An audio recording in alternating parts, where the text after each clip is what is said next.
Welcome back to another episode of the Braun Performance and Rehab Podcast. Joining me today is Tim Kelly, Rayce Houser, and Katie Dabrowski. The four of us are going to be diving into neurological rehab principles for the performance and sports population. We cover a variety of different topics, including the limbic system, interoception, dynamic systems theory, polyvagal theory, and so much more. We really cover a lot of different topics and a lot of different considerations surrounding the application of the nervous system into performance-based rehab. This is a topic that I personally did not feel was important in school, and then quickly learned and realized once I got into clinical practice just how vital this is to our success as clinicians that way.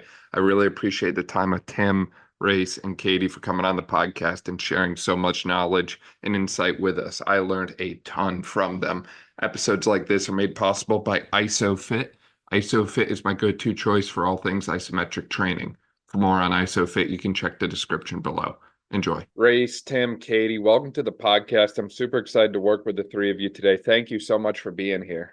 So thanks for having us, Dan. Yeah. Let's do it. So for people who might not be familiar with the three of you that way and all the amazing stuff that you're all doing at opposite corners of the country, really, would you mind filling them in a little bit about who you are and all the amazing things that you do? Yeah, so I'm in Miami, Florida. I'm a physical therapist and a strength coach, and I'm co-owner of Old Bull Athletics. We have 2 locations in Miami. We're a hybrid performance rehab training facility. And we prioritize like really kind of high level one-on-one care to make everybody realize they're an athlete. And then I also am a neuroscience faculty member at Nova Southeastern University, where I teach in the neuroscience department. It's a lot of fun working with undergraduate students there. And so those are kind of the 2 main hats that I wear. I get to mix the clinic stuff with some academic things. So I'm really happy to be able to do that. I currently reside in Portland, Oregon, and work in a cash pay clinic called Roke, and see a large population of baseball athletes. And then on the side, co-owner of Rehab Renaissance, which is kind of a educational platform for both physical therapists and patients. And then I'm also currently still part of True Sports in regards to some of their educational content with their ACL in-person course. Awesome. And I'm Tim Kelly. I live in Virginia Beach, Virginia. I'm currently in the process of going through the academy for the Virginia Beach Fire Department. So I'm trying to still chase a little bit of performance in my job career. But kind of before that, I was a strength and conditioning coach. I still am a strength and conditioning coach. That's why I picked the field that I'm moving into, because I can kind of do both. And so I worked at a gym called Virginia High Performance for about 8 years, where I got to work with a very, very wide variety and kind of unique population. So, we had anywhere from young kids, athletes, to college and pro athletes, to eventually almost overnight it morphed into basically the tactical athlete population, particularly with naval special warfare. A lot of retired guys, but also a lot of active duty guys trying to get back to active duty. They were kind of on light duty for different injuries and things like that. And then from there, I had kids and all that stuff. And so I did a little bit of coaching and started my business, the Athletes Online Strength and Conditioning. And that's what I'm doing concurrently right now with the Virginia Beach Fire Department. Yeah, that's amazing. And you all have such diverse backgrounds spanning physical therapy, strength and conditioning, being athletes yourself, and so on that way. And I've noticed myself, as I've kind of practiced over the past several years, that all these things that people like Katie teach us when we're in school about the nervous system, that I personally really glossed over and didn't really care about that much, because I was like, well, I want to work with athletes. Why the hell do I need to know this like nervous system shit, for lack of a better way to put it? And then I started practicing and I was like, oh my gosh, I really need to go back and read stuff, because there's a lot to this. And it's not as simple as just, put more weight on the bar and load them more. Sometimes it's actually more of a neural driven mechanism behind why people are seeing us in rehab, or the effect that we have on the strength and conditioning and sports performance side is not necessarily always bigger, faster, stronger, but sometimes it's just changing the neural input into a certain area of the body, and we see a notable change in the outcome or the performance as a result. I've had fun playing around with this on the force plates lately, where I'll have people do different isometrics and retest them, and almost immediately we're getting anywhere between 10 and 40% improvement in their braking metrics, which I don't think we've just magically doubled the size of their eccentric musculature as it comes to landing a jump. I think we're really doing something more neural driven. And I think that this is something, like I mentioned, that a lot of people, myself included, don't have the best understanding of. So when it comes to this whole world of sports performance, sports rehab, and nervous system, where do your heads go initially? What kind of things do you feel are important for athletes, coaches, clinicians to really understand about this world? I mean, I've probably had the most hands-on experience with it, in the sense that the people that I worked with, not by choice, by circumstance, I had to do some serious research, because I'm not to the level that Katie is, where I have a neuroscience degree and an adjunct teaching it. But my one friend had a spinal cord injury when he dove into a pool, and he's since walking again, but not like you or I walk. And so he was my first person I worked with out of just pure friendship. It was like, hey, I know you'd want to train in that situation. And so I just had to do some homework, so that way, A, I was not putting him in a worse spot than he was already in. But B, too,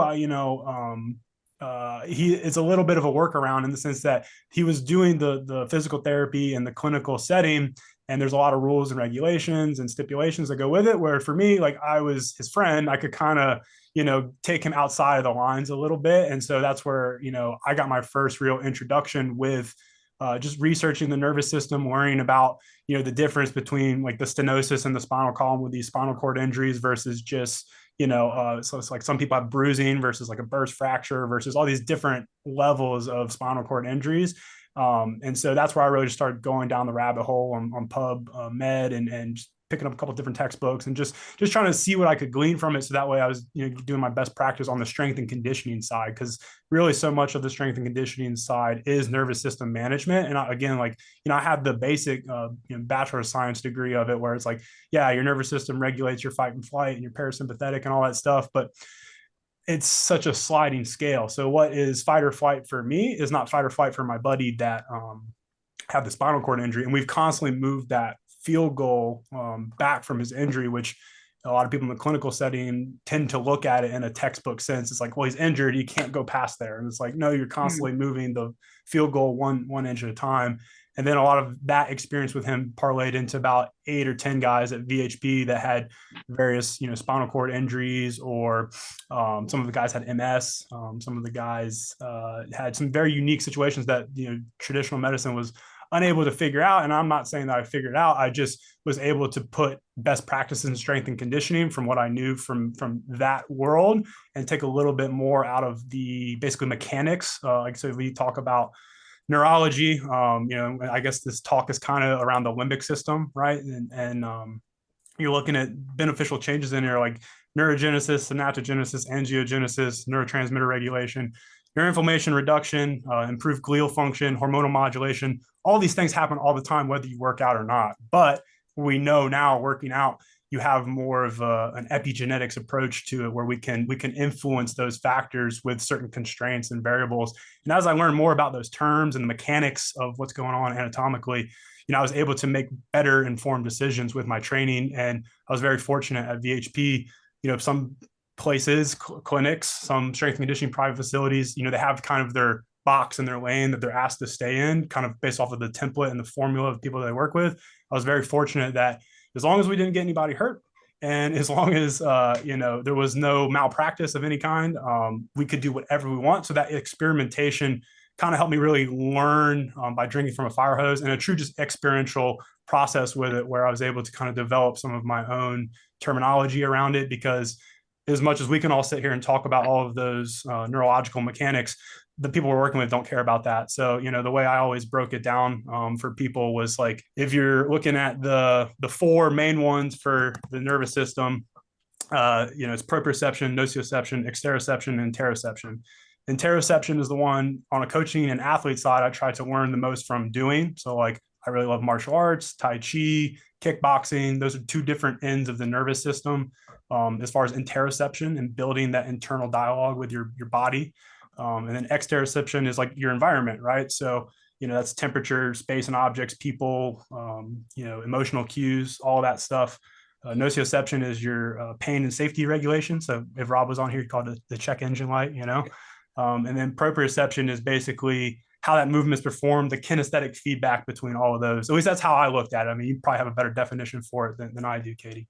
No, that's perfect. I think you bring up a good point of like what you were able to impact from a strength and conditioning perspective. We're purely impacting neurophysiology and nervous system. And I think we can go so far in one direction where we overcomplicate this stuff and it becomes a neurology lecture and our patients and clients would hate us.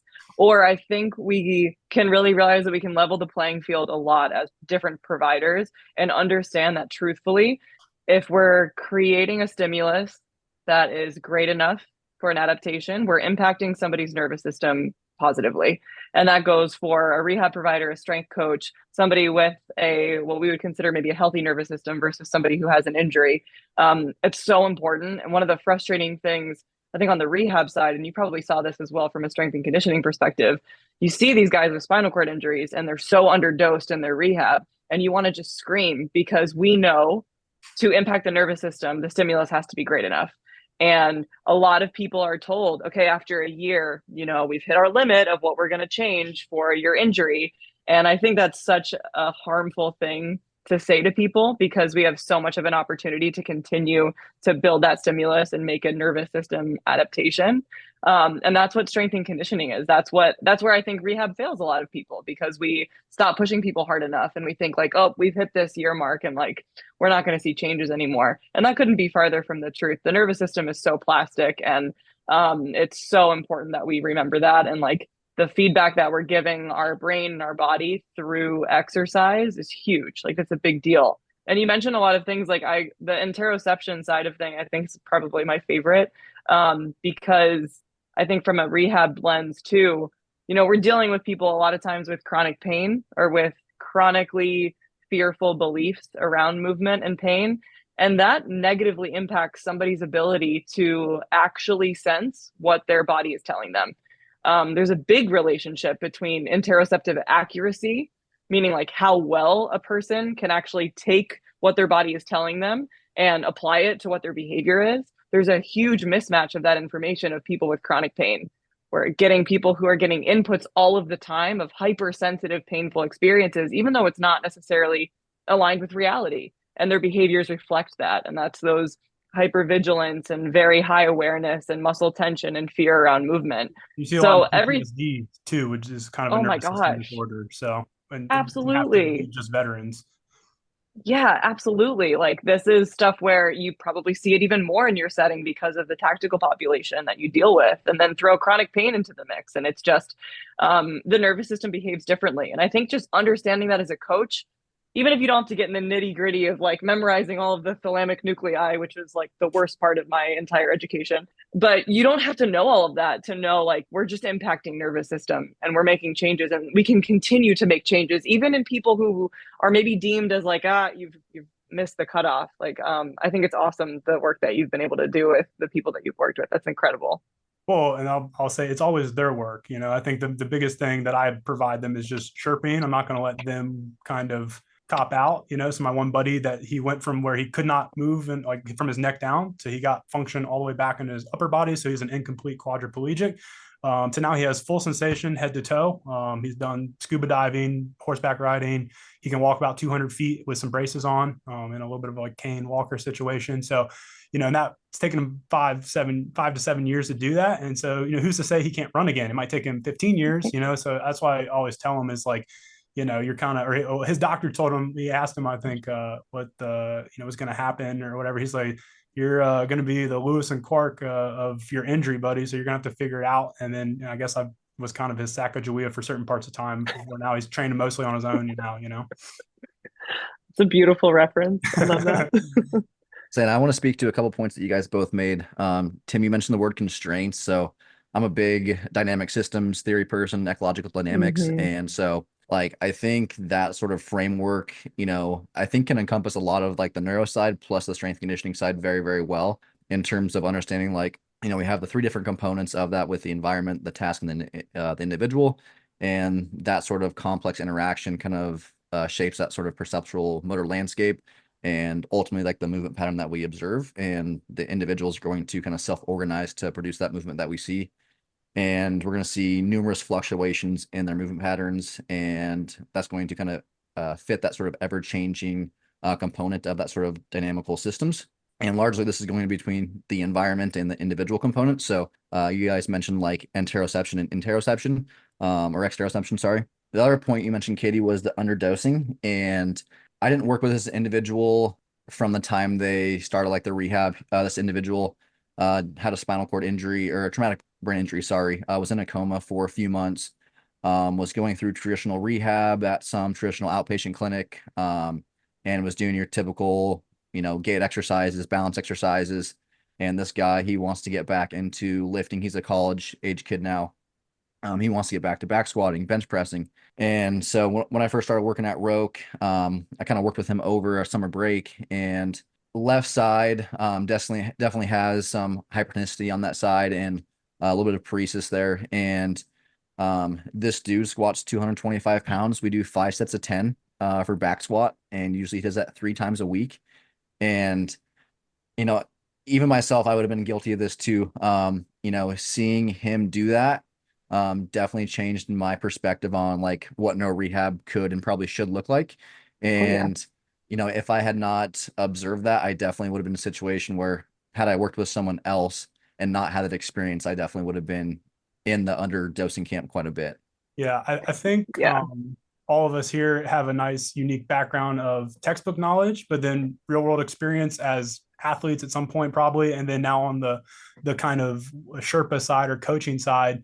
And so there's this kind of understanding that the nervous system, which governs everything, and just the human body in general, is amazing, right? We cannot, we know a lot more than we used to, and we're continuing to learn more each day, but we don't give it enough credit for just how almost magical it can respond to stimuluses. Now you have to be careful because you look at the CrossFit games, we've gotten so good with our protocols and our kind of understanding of things. Is like people are manipulating, the best practices to the point where they can do these insane things, but it also puts you at risk for danger, So the one guy that passed away, they've learned how to kind of shortcut the limbic system through proper training, they're pushing the extremes of the body. You know what I mean? Like the nociception and the limbic system, there's a safety mechanism. The problem is, what was the book? Comfort Crisis. The problem is modern society has kind of lowered that bar based off of where our evolutionary biology kind of built all that stuff into our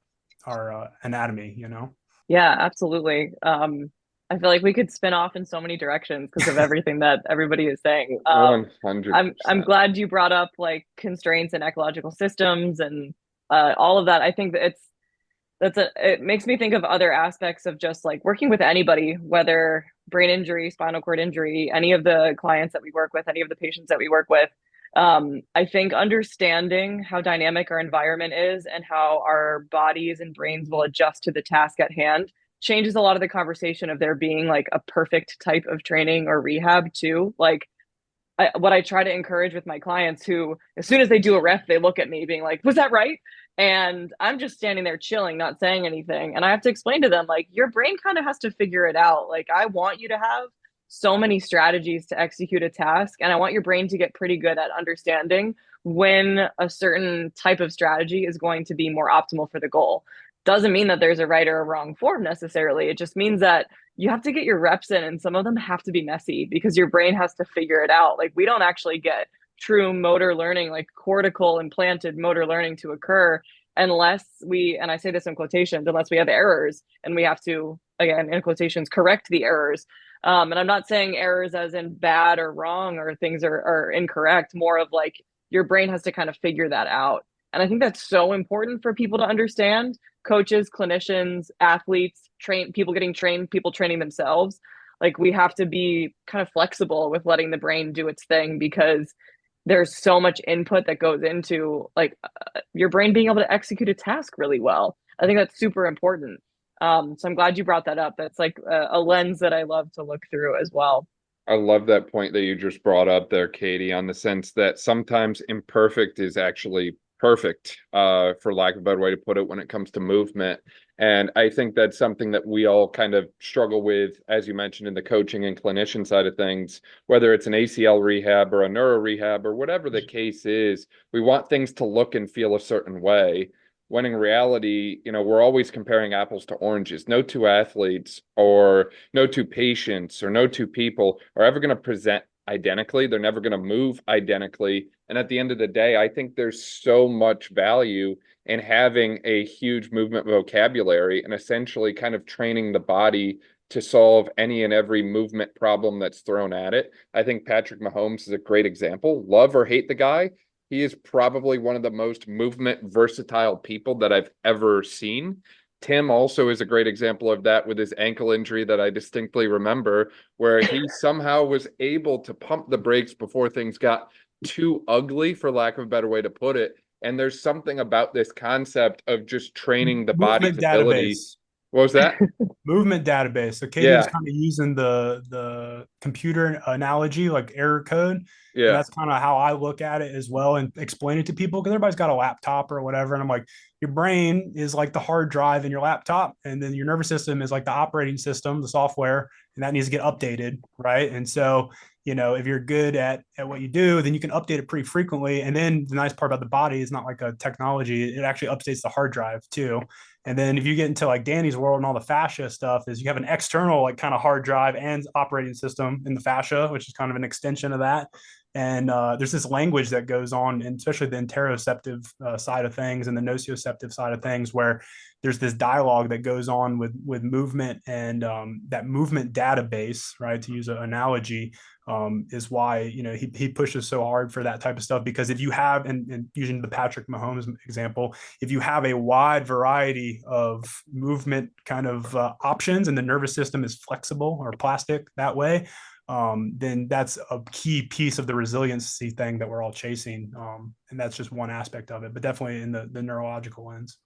Yeah, and on that note as well, on the neuroplasticity and just the overall neural involvement in movement piece, I can't tell you how many times looking back, I saw athletes that I thought were presenting with hamstring or calf injuries that were actually just gnarly, ridiculous, like neural tension in their lower extremity. But I completely missed the 8-ball on neural tension and completely missed how neural tension could actually impact movement.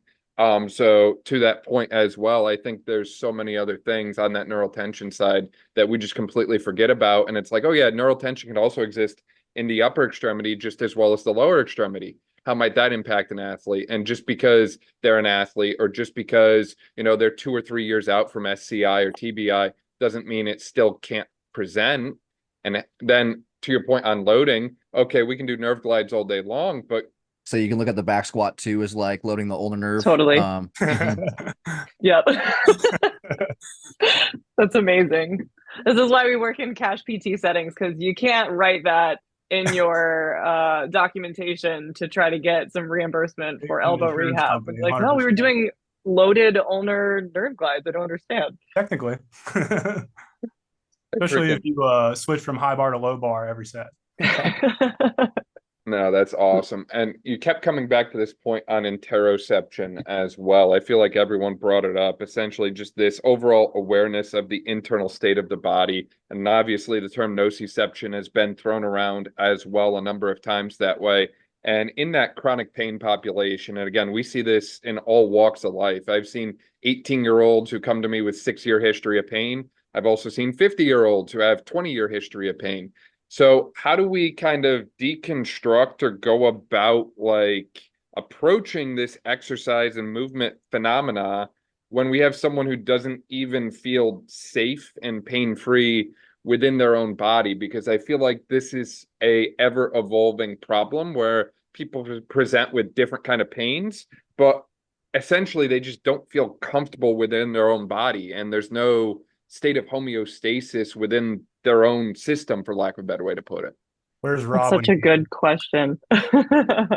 Yeah, I mean, oh, sorry, go ahead. I was going to say, I feel like you had a post about this at some point for some reason, Katie, where it was like, find an entry point, calm shit down, build shit back up, or something like that. I think several people, like it's a lot of that, like calm shit down, build it back up. Of course, it's easier said than in execution, but I think like phase 1 of that, I think, is kind of letting the person in front of you know that you understand and that there's actually a rationale for what they're experiencing. And that doesn't always mean that they need a nervous system lecture. Like I always tell people this, like kind of read the room. Some people actually do want that information. Some people don't, and we don't have to just like talk at people about stuff that we get really fired up about. But I do think there's a lot of value in providing a rationale for why somebody feels the way that they do. Because up until this point, this individual might just think there is no rhyme or reason for the pain that they feel, and they feel completely out of control in their body. And the like very visible sense of relief when you have an explanation for what they're experiencing is crazy. Like sometimes these people just have no idea that there is a reason, and there is maybe that creates a little bit of a semblance of control again that they haven't had in, for some people, 10, 15 years. So I do think a level of the conversation is important. How deep you go is dependent on the person, of course. But I think just like validating that, like it makes sense why you feel what you feel is really important. And then, yeah, for me, like I might not change somebody's beliefs necessarily, but I can give them a positive experience with movement that might go farther than me trying to lecture them, that might go farther than me trying to change their belief that they've had for 15 years. Like, we're good at our jobs. We're not going to change people's mind in a session, maybe 10, maybe 20. Like, it's going to take time. So, my number one priority is in that very first visit with somebody to try to create a really positive experience with movement that they've been scared of. And that doesn't mean like to be an asshole and prove a point. I'm making somebody deadlift who has chronic low back pain day one, but I might be giving them a version of a hinge that they don't necessarily associate with a deadlift and make them feel really successful with it. So I think it's about. I bet you get some big shocks out of the isometrics, both of you and Dan, with people. They're like, no way. And they're like shaking and quaking, you know? For sure, for sure. And I think that stuff's important. Like, again, we might not ever be able to really change somebody's deeply rooted belief system, but we can give them an experience that at least starts to challenge it. And I think that's super important. So I think a lot of the stuff that I've seen chronic pain wise, I don't see a ton of it, but it stems from a lot of other healthcare providers providing them with like these sort of nocibic narratives and, instilling this sort of fear around certain movements or certain positions.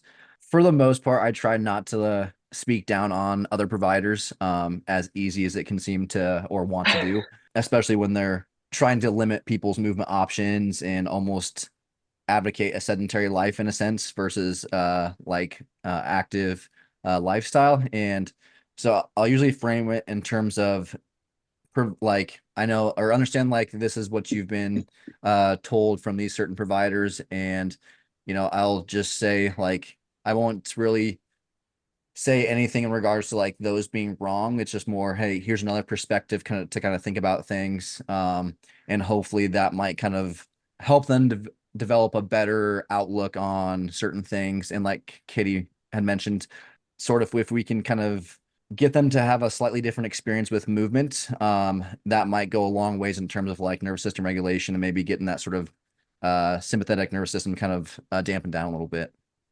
Yeah, I mean, if you look at the limbic system, like it's the whole reward pathway thing, right? Like OODA loop or something, right? Like something like that. But if you can make exercising fun first, I saw a lot because I worked with a lot of kids over the years too, is, maybe you make a long-term change with the variety and the specificity at different points in time down the road to really playing the long game. And speaking of kids, like I think kind of in the exteroception world, that's why people are so big of the multi-sport conversation, right? So it's different stimuli, swimming, gymnastics, martial arts, like all these things are great for building an interoceptive world, but then playing multiple field sports helps shape their exteroceptive perception and obviously the proprioceptive part as well. It's all, I basically put them on like a Venn diagram, all four of them. So, and you could relate the size as kind of the skill of the nervous system itself. And so like with the tactical athletes I worked with, their proprioception and was super big. Their exteroception was the biggest. Like these guys could find themselves 100 miles away from where they're supposed to be and get themselves there and land nav and stuff like that, no matter what their body was telling them. So they basically, in Rob's words, the check engine light was on the whole time. They shut the nocioceptive symptom down to like this little tiny bubble. And same thing with the interoceptive. They have enough working bubble of that to get stuff done. And they relied heavily on the kind of proprioception and the training that comes with that and the reward system that comes with that. And then where we came in down the road, especially with the retired guys, is tell them they didn't have to live that way the rest of their life. The pain portion that they were dealing with as an aftermath, going about it in kind of a more gentle and subtle way with building their interoceptive and really reframing the language that you use both as a coach, both with themselves, for the nociceptive stuff that's going between the brain and the body when the movement is occurring. That's where the biggest change was coming. And it was also multifaceted. So, I mean, if you look at the gut brain axis, like that's going to influence, your pain a lot. Like you look at people that have all kinds of, digestive issues like Crohn's disease, or even just something as simple as, psoriasis, right? So like all this stuff that's kind of going wrong with the digestive system is where all the signaling starts up to the brain in the first place. So when you change these guys' lifestyle in terms of the food and kind of all of the stuff that goes with the social and emotional part of that,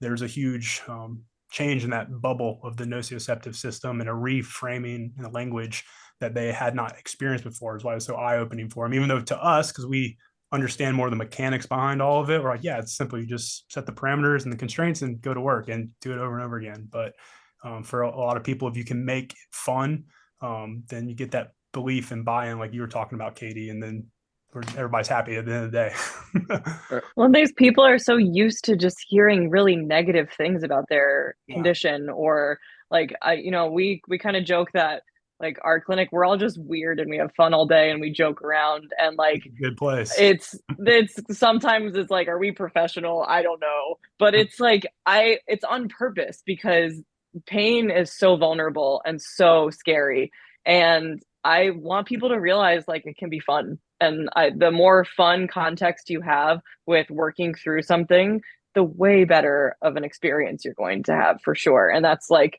I'm sure with working with kids and youth athletes, like you have to make it so fun. You have to make it a game or else they're not going to do it. Like I have so much respect for people who work with kids because like I cannot. So yeah, I respect that. It's definitely a different skill set, but it's the same thing. Like if you can make it fun for them and like that's where their nervous system learns the most, like when they're on the playground. Like that's kind of what we're having to reverse engineer, because some of that got taken out of the school system, especially during the pandemic years. And that type of stuff is a part of a well-balanced, active lifestyle, whether you're a kid, especially when you're a kid and you're still developing kind of the pathways and the set kind of who you're going to be for the next 50, 70 years. But it's still, I mean, I had people I worked with that were 70, and the body is still plastic at that age. It's just not as plastic, obviously. Like their growth plates are set and all that stuff, but the body will still change just at a much slower rate, and you can control the environment. Because that's really what I look at us as, is we're environment curators. And it sounds like, Katie, you guys do a really good job of making it a fun place people want to be, which is a great place to make that kind of inlet into the nervous system and get people to change their beliefs a little bit, or at least challenge their beliefs, and then they're getting their money's worth, and they're changing people's lives. When we talk about pain all of the time, and it's like I try to on purpose shift the conversation away from that. I'm sure from a rehab perspective, you guys can relate to this too. Like I think the number one thing we were taught in school is like 0 to 10, what's your pain? And that was the thing that we had to ask all of the time. And like on purpose, I'm trying to get the conversation away from that. I'm trying to maybe talk way more about the function and the things that they're able to do, or just have like a normal conversation. Somebody who thinks about their pain all day also doesn't want to come and pay you for an hour to also think about their pain. They want to think about what they can do. They want to have fun. They want to have a way better experience. And I think that like that's just such a thing that we're really taught so heavily in PT school, and I'm sure in other branches of rehab, and also in training. Like I think we're taught, okay, if we have pain, we must stop. Like how do we even work around this stuff? And I think it continues to make pain the focus, and therefore not get better because we're so hyper aware, and we're trying to get the brain away from that.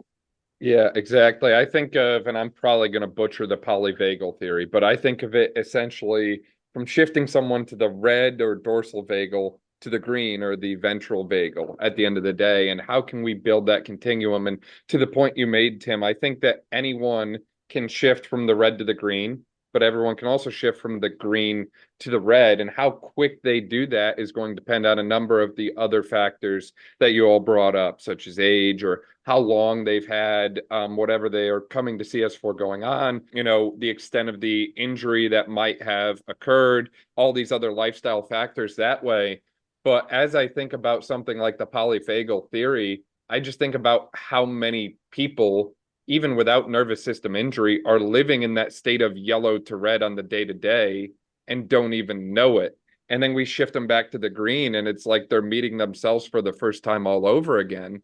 And it's just so interesting how we collectively, I feel like, have become almost like numb to our own bodies in a sense. And I'm not sure if it's just because every time we train, we have to look at our iPhone between sets for maximal growth, or what the exact driver is. But I feel like in general, a lot of even just general population without any kind of injury have this like misconception of how their body actually works and how their body actually moves. And there's just this like general disconnect from like the nervous system and the rest of their body. And I see it all the time with different individuals. Like I'll ask them to jump, they'll have no injury, and I see them jump and I'm just like, that's your jump? Like, really? That's what it looks like?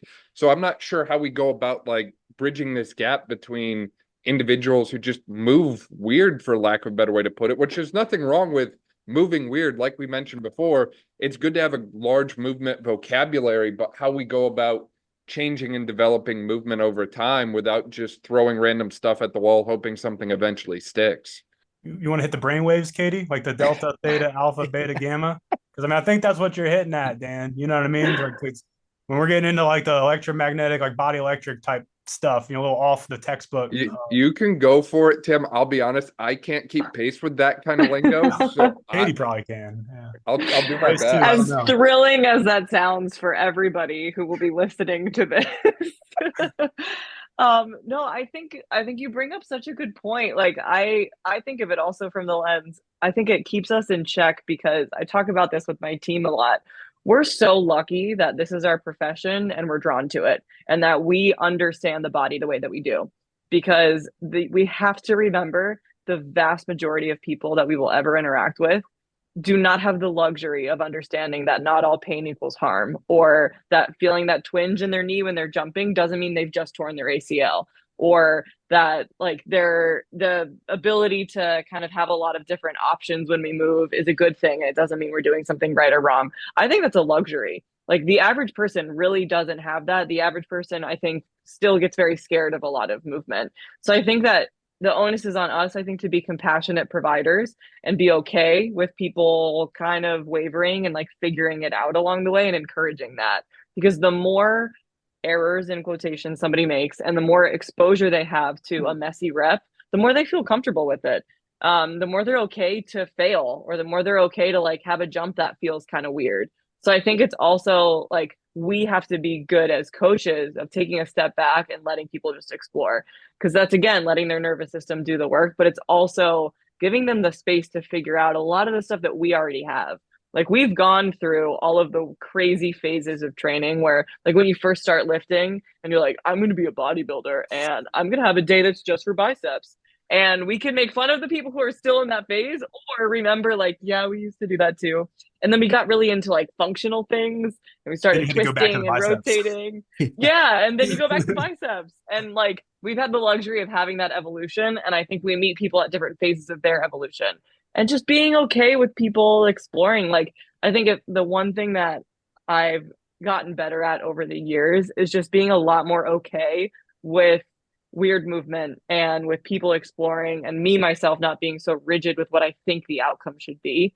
And I think that calms people down too. And that makes them less rigid and less scared to try to do a jump, because they're not thinking that I'm like on one knee in my coach's stance, staring at them with a clipboard, making sure they do it right. And I just think that is a huge shift that I've made over the years. I like performance versus capacity. So like they call us strength and conditioning coaches. And a lot of us, myself included over the years, would leave out the C part. And it sounds like Katie really likes the C part, but that does so much for the nervous system as well, because it's tied with the energy system, right? So it's like, that portion of it, like people get away, they get a little too like, we go to power lifter or Olympic lifter, like they get away from certain other parts of our metabolism is so crazy and complicated and functional and diverse. And, it being well-rounded and having a wider capacity for more things, if for most of the people that we're working with, unless we're working with an Olympic athlete who's chasing a very specific thing, like obviously, yes, but like most people just want to feel good. Like they want to be a better version of themselves each day, both physically, mentally, all that stuff. And so like it sounds like, as long as we create a safe environment and we understand the mechanics behind it, like the nervous system, and then some of like kind of the basic biology that goes on with like, okay, well, this is the right amount of time and this is the right amount of sets, and two, just experiential, right? So it's like being able to really come full circle and add all of that back in, as kind of I keep alluding to the Sherpa phase. Like I think it's very rewarding for us, but then it also is a good business model for people, because I think unless you're in a very high level performance setting, like our job is to expand their capacity and their floor and just enjoy being around each other and have a good environment to work in, and for them that they want to come to. Like those are the businesses that do well, and there's a lot of business turnover in the performance world, private sector. So earlier, Tim, you brought up that concept of the limbic system, and I feel like we've kind of tossed it around a little bit as we've gone throughout this. And one of the big things that really comes to mind when I hear limbic system is emotion. And I feel like people don't often think limbic system, emotion, and movement and rehab. But to the point that you've all made on environment and so many of these other factors, I think emotion plays a key role in how people move, so much so that, if you don't believe me, do any kind of exercise, squat, deadlift, bench, push up, I don't care what it is, and just note your form or videotape it or whatever that way, and then do 200 burpees.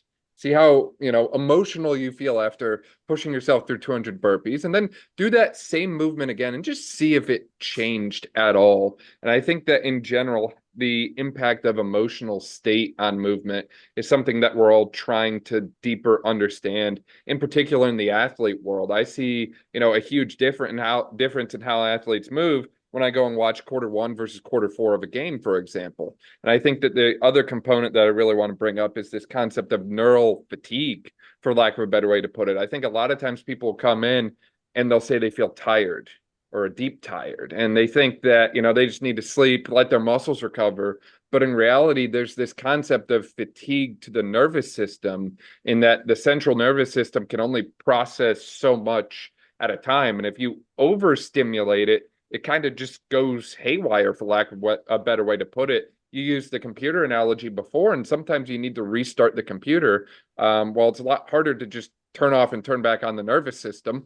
But essentially, I think we need this concept of a neural reset. And I think that emotion and neural reset go hand in hand, in the sense that if you go really high emotion at something for multiple days in a row, eventually you're going to hit that state of neural fatigue. And if you don't believe me, try hitting a heavy full body workout 5 days in a row and tell me how you feel on the sixth day, right? It's not going to be pretty. It's not going to be good. But all of these other factors and variables that, again, I wouldn't have even thought about 2 years ago myself, do play a role in this. And I think that if we aren't aware of what potential impact it could have, then we're kind of doing our client a disservice by not fully understanding what could be in play in their status that way.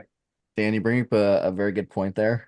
And I've always had thoughts about this as it pertains to re-ruptures with ACL rehab. Is there some sort of CNS fatigue that is playing a role that we're not quite understanding?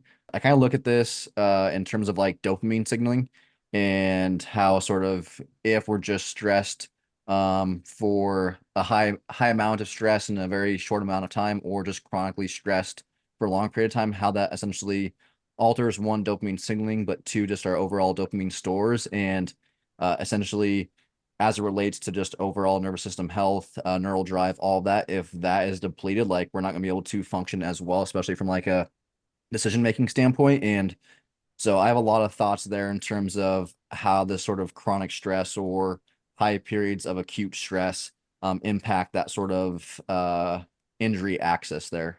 Oh, it's so good. I love the shift in the ACL world of it really being more of a neuroscience conversation now too. I think about this stuff all of the time as well. And what I even like when I'm trying to explain to my students too is, the nervous system understands stress as just a unit, and all stressors are perceived as that same unit, and the exact same cascade of hormones and chemicals are released regardless of what that stress is. And yeah, if you have a lot of stressors inputting a system, you're going to have that response over and over again. Good, bad, big stress, little stress, it's all happening and compounding. And there is so much interesting stuff out there about how the brain is changed, and the mapping of the brain is changed after injury, and especially after traumatic injuries that actually have more of like a nervous system mechanism of injury in the first place, like an ACL tear, because we know that your reaction time and your muscle contraction time are very different, and one is a lot faster than the other. So if we're thinking more from like a neurological mechanism of how these injuries happen before the muscle can even contract to try to protect the joint, like that's really important. And there's huge implications for that in our treatment of ACL tears, in our strength training for preparedness around athletes who may experience them. Like there's so much stuff there. And I think it's fascinating. And I think it's important as coaches too, to just remember like all of these stressors are being input the same way, and the brain is perceiving it similarly. And we just have to be aware of this stuff, and it should change our decision making and how we think about rehab, treatment, training. Yeah, and when you talk about like neural fatigue, Dan, kind of can't say that without sleep. And so, you look at an athlete, like a college athlete who's not sleeping as much as say a 30 or 40-year-old that can kind of prioritize their sleep because they have to. And new research with like the lymphatic system in the brain and how all of that stuff cycles over, and just how much fuel you need to be able to just get all this stuff upstairs working correctly in order to do all the stuff you need to do downstairs with the body. And that type of stuff is where the recovery piece is why it's hit on so hard from all of the human performance people in our respective fields, is because if that isn't 100%, then you're limiting every other aspect of it. And especially I think of like you're talking about all of the kind of nervous system stuff with ACL injuries. Well, I think about female athletes under eating, and that affects their nervous system, which affects their metabolism, which affects their play, and they also have to deal with a cycle and all of those different factors. It's very complicated, which is why all we can really put out is just best practices and be aware of all of those mechanics behind it, and just be like, hey, like you're stressed out because you have a final, and you're also in the fourth week, and you got to like do all this stuff, like make sure you're eating enough, make sure you're getting a little extra sleep. Like I know it sounds silly, but it's like there's really all we can do, and just keep hammering that point home and hope it sticks. But like that stuff really is so big in the performance world for a reason. And once people get a taste of it, they're more apt to do it more seriously and at different levels of the recovery, because that's just as much a skill as the training and sympathetic things. Like with all the tactical athletes, especially because their sleep is jacked up, especially a lot of these guys who would be working 24-hour shifts or all that stuff. Like, yeah, you're going to have to deal with that stress. And so like being able to have a language around the recovery processes that isn't like woo woo and butterflies and rainbow farts, that is like functional is super important. And like you said, Katie, with like getting a window into the nervous system, I liked going sympathetic with the guys. So like I have the background in kickboxing and things like that.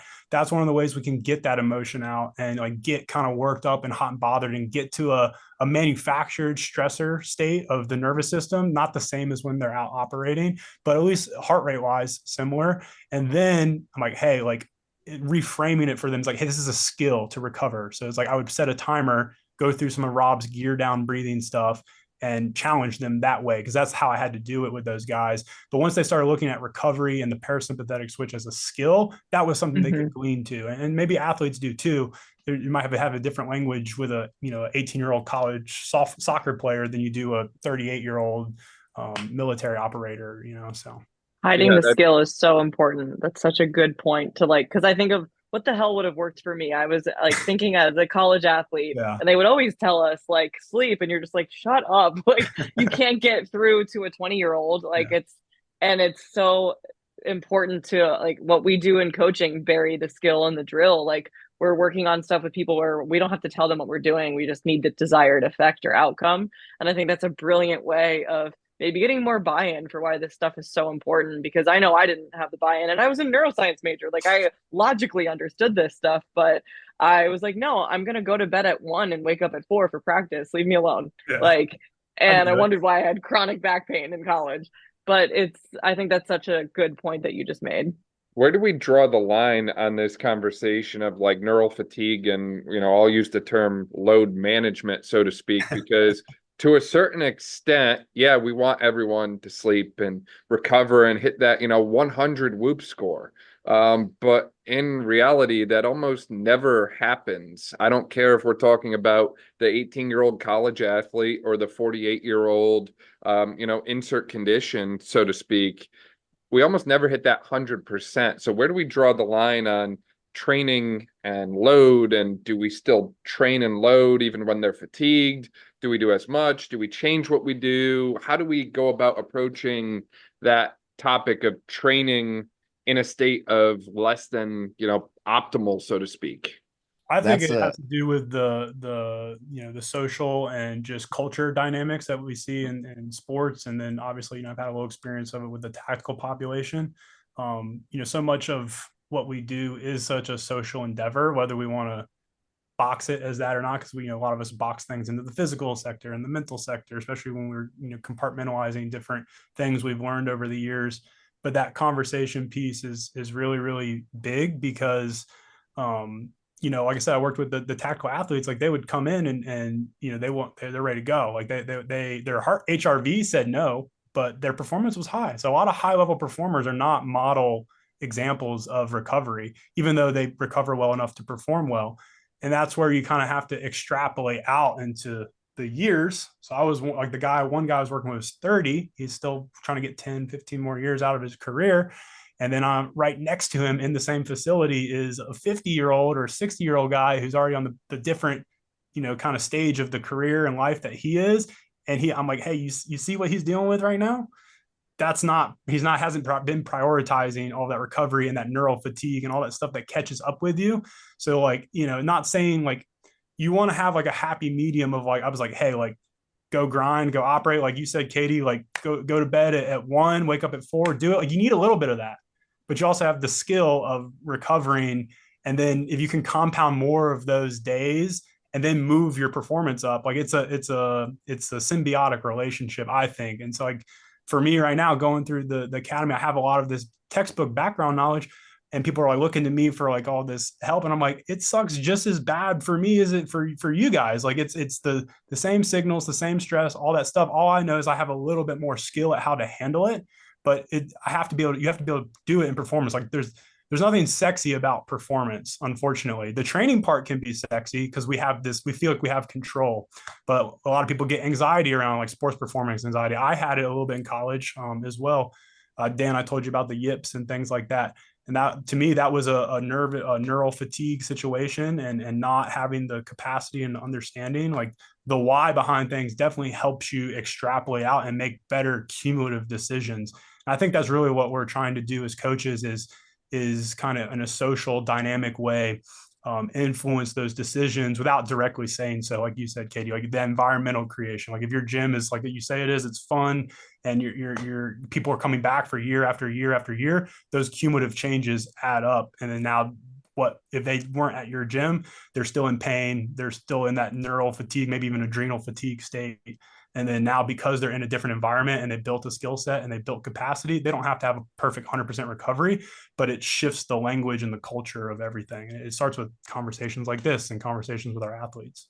Yeah, I almost feel at times with the whole development and progression of sports science, finding the balance there, because, we have all this technology now, all these different tests we might do to try to measure and monitor CNS function. And based off that, whether we're using like MRSI or if we're using like I've seen some people use like hand strength or like grip strength anemometer, or hitting the space bar and finger tapping as many times as they can in like a 5-second window. And then based off those results, if they're like a standard deviation away, then they're going to overhaul their workout. And like Tim mentioned, I think we need some of it where it's like, no, like we're going to push through it today. Like you have to understand, like there's going to be situations where you have to kind of push through those things. Like there's going to be, some sort of game as a high school athlete where if you're to measure CNS function right before that game, like you're not going to be in the most optimal state and you still got to go out there and perform. So I think there's something to be said there in terms of pushing through that. I also think too, like if we also look at more of a longer time frame, more maybe like a more of like a mesocycle, like if they're constantly redlining every workout, we're probably going to run into issues down the road a little bit. And so trying to find the balance there. I always think, multiple B+ workouts, stack those days concurrently, tend to lead to a lot better long-term outcomes versus if I try to stack a whole bunch of A+ days where I'm redlining it constantly. Like I might see this sort of improvement in a short period of time, but long-term, I'm probably going to run into issues where that might affect my overall growth and maturation or long-term development. Spot on. That's really hard to get buy-in for clients sometimes. Like, how many times do you guys have that conversation of like, no, we're not doing RPE 10 every time you come in? And I have to have that conversation of like, most good training should historically be like 90% of the time RPE 6 to 8. Like, we don't have to redline it. We actually should not be. That's not really conducive to being able to build back up after the stresses of training. And I think that is something that is hard to get buy-in for. Like, we have so many people who think that training just means every single time you're maxing out. And I'm sure we've all done that too, or like still do it sometimes. Like I definitely do. Cause it's just the human nature. I'm like, it's like, oh, squats for RPE 7.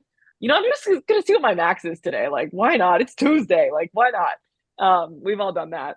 But I do think like the long game is an important part of the conversation too. And that's what helps with people. I think it sounds like each of us have a similar thought process of like, we're not really in it to do this like short-term moment of time for somebody. We're in it to just positively impact their life and potentially change their life and their healthcare experience for forever. And I think that's so important with mitigating load and mitigating volume and intensity and all of these things that most people who come to see us, if they have a training background, they're like, yeah, usually I just go till I can't every time I lift. And it's like, okay, we got to learn how to dial it back a little bit. But it's hard. It's not perfect. That's true in every athlete, but especially the runners that I've worked with. I don't know if you have any thoughts on that, Katie, but the amount of runners that I've talked with who are like, wait, you mean to tell me I can still get faster without running 10 miles every day? And it's like a mind-blowing concept to them.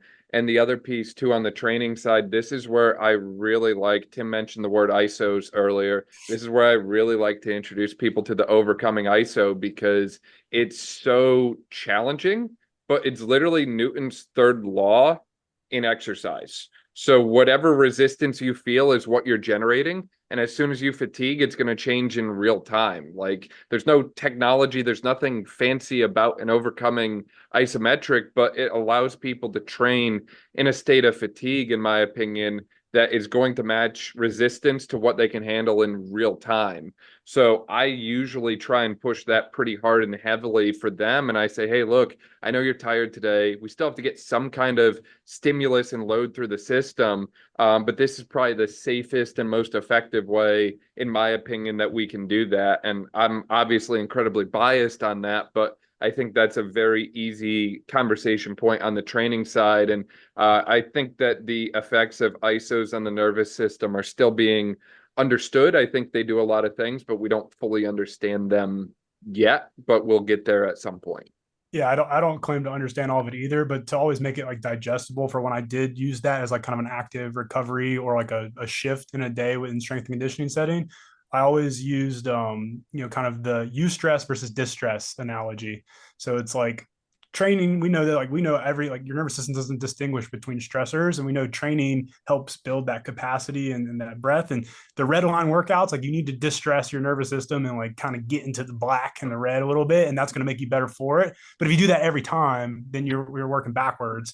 So it's like that zone 2 run where you're only running maybe 2 miles with nasal breathing, with maybe even some like hypercapnic holds in it, that your heart rate's only 120, that's hard. I mean, that's discipline is what it is, and that's what training is. Training is a skill of discipline to help people reach their goals. And it's one of the few things we can control is the inputs, because we have the access to the information. And so like the isometric example that you used, Dan, is a great reduction. Like if I always think of like the people on the sound mix boards, like an audio engineer, and they push one button, like that analogy for what we do kind of. So it's like you're dampening the mechanical stress and wear and tear on a joint because you're not taking it through a full range of motion, but you're up regulating, right, all of this nervous system and all of this neurotransmitter and hormonal kind of regulations that come from it. And though we don't understand it completely, from a utilitarian approach, like that sounds great. I get the best of both worlds. It's more of a eustress than a distress. And then we can do distress when they're feeling more of 100%, got a good night's sleep, and do heavy back squats or whatever. We could all probably talk about this until we're blue in the face. I mean, we could really go all night with this at this rate. And I didn't even pregame for this. So this has been really, really good. Does anyone have any kind of closing thoughts or closing remarks or anything that we missed as we were covering all kinds of amazing things as it relates to the nervous system and human performance and rehab?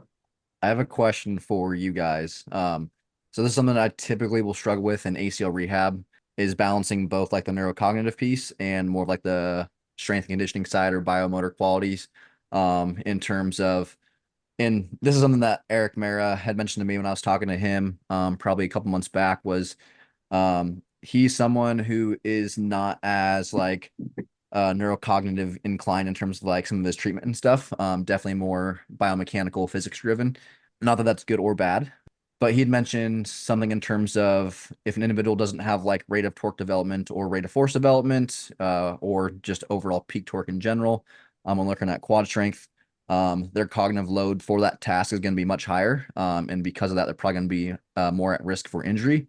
So I guess, how do you balance this sort of incorporating neurocognitive drills, or some of that more like neurological piece into rehab versus, hey, we just need to get after it, we need to get strong, we need to get explosive, and like trying to find some sort of balance there? That's a good question. Yeah, I mean, obviously like the famous answer that we all give, it depends. Every session, like trying to kind of perform that like needs analysis of what that person really needs the most of, because I think we can overcomplicate stuff and miss the big movers of like, if this person just needs quad strength and like they're really still lacking that. And I don't say just as only, but meaning like that's a obvious limitation. I'm probably going to prioritize that and make that a bigger piece of my pie than jumping into the neurocognitive stuff right away. Or if it's very like obvious that adding the neurocognitive components in really detracts from what I'm trying to get out of maybe more of the just straight up like biomechanics of them moving in a way that I want them to move. So definitely just like real time figuring out, is this too complicated? And is this kind of getting away from the main drivers that I need to look at? But then again, like you could argue, well, then shit, this person really needs it because it just made their task way harder. I would say if I'm seeing somebody like 3 times a week for something like ACL related or something where we're really doing a lot of neurocognitive stuff, I would probably have a day that's mostly focused on, okay, we're just getting after it and we're focusing on strength, and almost as a way to have it recoverable from like a muscle damage standpoint, make the next training session something that's a little bit more cognitively demanding, where they're still getting a good stimulus, but it's not something that's going to be as fatiguing on the muscle, just more on their brain.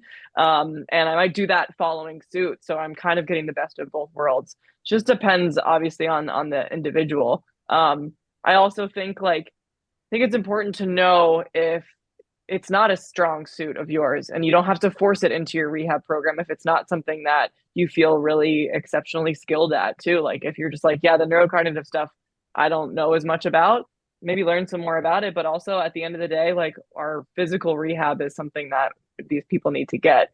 Because I think you can go down the weeds and like, okay, well, I saw this thing on Instagram of touching lights and standing on this thing and then like counting from 7s backwards. And I've definitely developed some tasks before that I'm like, well, I can't do this. Now we can't even do this rehab drill. So I tend to be more of a master of the foundations first person and then get fancy. But that's like a convoluted way of saying, like, I don't know, it's different every time. I'll give you a simple answer, Rayce, is the way I did it, because I worked with a lot of guys that had knee replacements, but then also ACL injuries prior and post-op, and part, whole, part, whole, part, whole. So I would start with, like walking, if that's where they were at in their stage, versus some of the guys were at more of a jog or run. and I'd ask for their feedback, and then I would take that information and then I would isolate and constrain it. And like you said, maybe you go right to the quad strength based off of some literature. But if they tell me like, man, I can't really, like, like when I'm running, I can't feel my foot. Like, well, I'm gonna probably do some of Dan's like iso calf stuff and then go back to the whole part. I'm like, well, what do you feel now? Like basically through a process of elimination, I'm going to glean the information from the nervous system to have a different approach, and it's applicable real time instead of trying to give them a super complicated plan for the day. It's like you're in there working with them the same way like you would work on a piece of wood or something. We're whittling away a little bit, and maybe we flip flop back and forth between posterior and anterior stuff. So it's like do some quad stuff. Did that make it worse?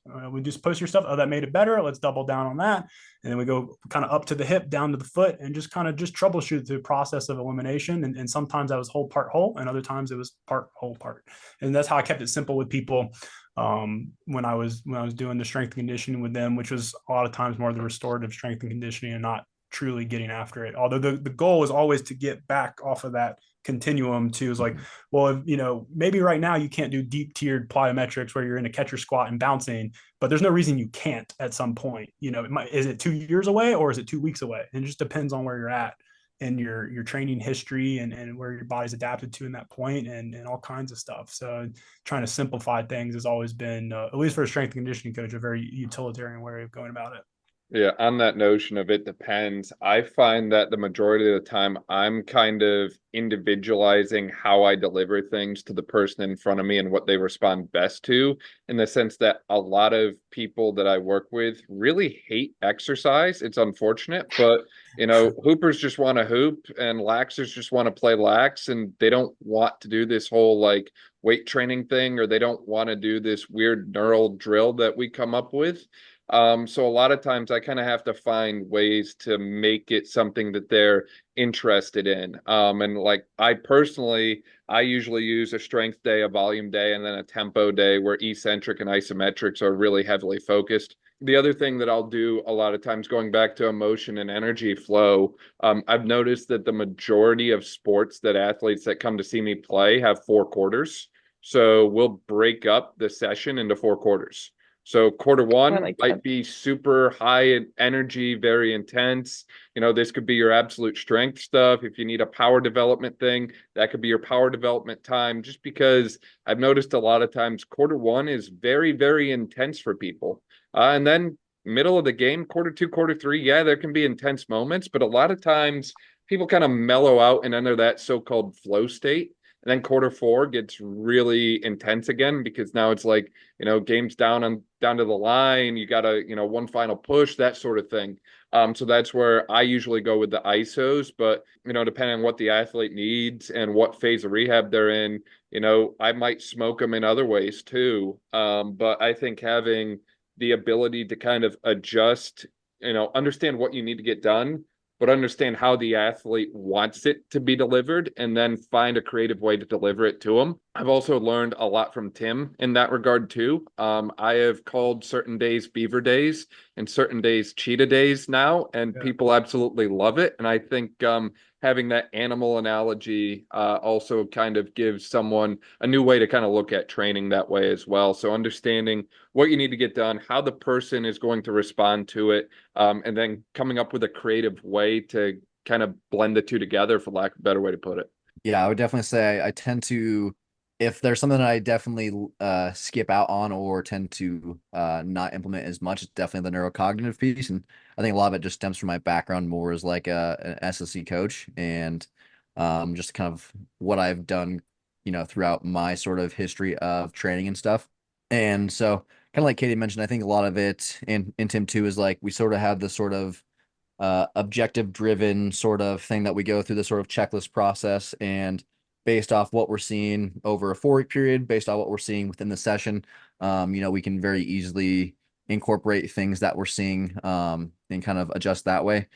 But I always think like, if my ACLer has like a 20% difference in like quad LSI, a peak torque of 2.0, like for me, like I can incorporate all the neurocognitive pieces I want. Like at the end of the day, we still have this huge deficit in quad strength. And so for sure, it's almost like at that point, like we're going to go like that bodybuilding route, and not That'd be For the only sure. thing that we do, but like that's going to be like Katie said, Plats, leg the extensions, baby. it's Just get like right. a sick quad pump. Yeah.